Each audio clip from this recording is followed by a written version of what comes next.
synthesizers are basically just fancy lights with dodgy soundtracks. That's pretty much the deal, you know. I'm just sorry to ruin it for anybody. In last week's Creator Chronicles, we had a look at the Gameboy MegaMachine, which has been quite a chronicle in itself. It's just been up and down. The journey's just been, it's been weird. It's been in and out of disrepair, this, that, and the other, and it isn't even finished. Well, in that video, I spoke about the fact it had 12 analog filters inside of it. 2 filters per voice in a 6-voice polyphonic analog digital hybrid synthesizer. The digital bit being the Game Boys and the analog bit being the rest of the synthesizer equipment and stuff like that. Well, this right here is something that I finished today for the Gameboy MegaMachine. It's a controller that lets you control all of the analog filters at once, but not at the same time, but at different times.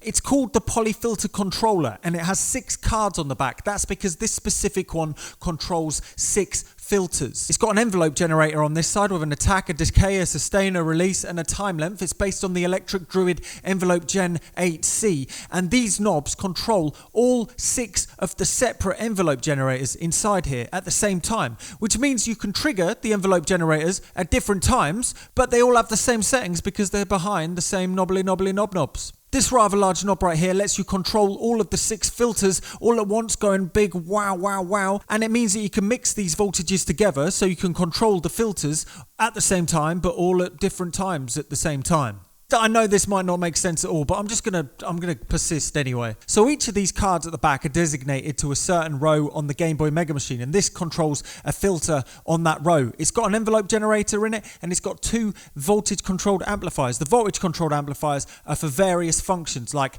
keyboard control and things like that. Putting it simply, it means you get a lot of expression from your Game Boys. It's doing something, I'm not sure what it's doing, but look at those pretty lights. These lights show you what the control voltages are that are going to the certain filters. So the brighter the light, the more voltage going to the filters. This means that the sound is like nice and bright and stuff. And the dimmer the LED, the less voltage that is going to the filter, which means that the filter's going to sound like a bit like this. So if you look at these flashy lights, you can sort of imagine what it's going to sound like, right?